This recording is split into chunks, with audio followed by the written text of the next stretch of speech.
দেওয়ার জন্য, কোরআন ও সুন্নাহর আইন বাস্তবায়ন করার জন্য। বাংলাদেশের মানুষ এই ভারতের গোলামি করার জন্য রক্ত দেয়নি। বাংলাদেশের মানুষ ভারত আমাদের দেশে কর্তৃত্ব নেতৃত্ব করবে, আমেরিকা আমাদের দেশে কর্তৃত্ব নেতৃত্ব করবে। এর জন্য বাংলাদেশের মানুষ জীবন রক্ত দেয়নি। বাংলাদেশের মানুষ স্বাধীন, তারা নিজেরা আইন প্রণয়ন করবে, নিজেরা সংসদ পরিচালনা করবে, তারা নিজেরা পা চালাবে। বাংলাদেশের মানুষ জীবন দিতে পারে, কিন্তু তার গোলামি করতে পারে না।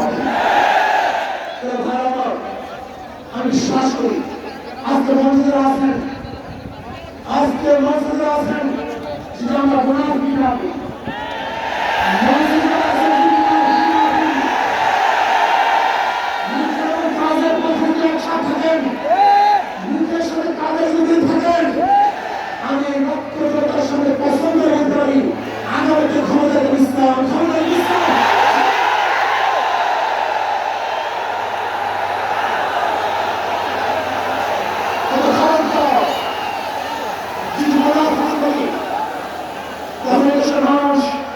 সচেতন হয়েছে, এদেশের মানুষ সব জ্ঞান হয়েছে।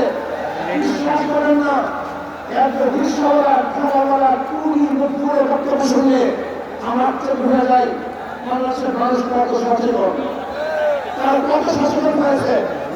যদি আমরা মুনাফিক না করি, যদি আমরা ঐক্যবদ্ধ থাকি, বাংলাদেশের একটা পার্শ্ব ইসলামের নাম দিতে পারি।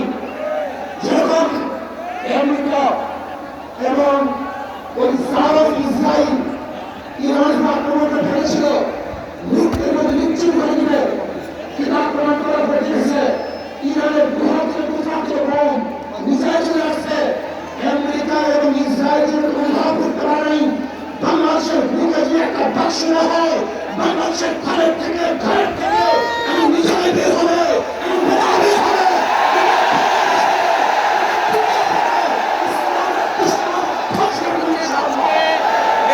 থেকে কিন্তু এই অনুষ্ঠান হয়েছিল এবং সময় থেকে কিন্তু লক্ষ লক্ষ যে আন্দোলনের নেতাকর্মীরা রয়েছে তারা কিন্তু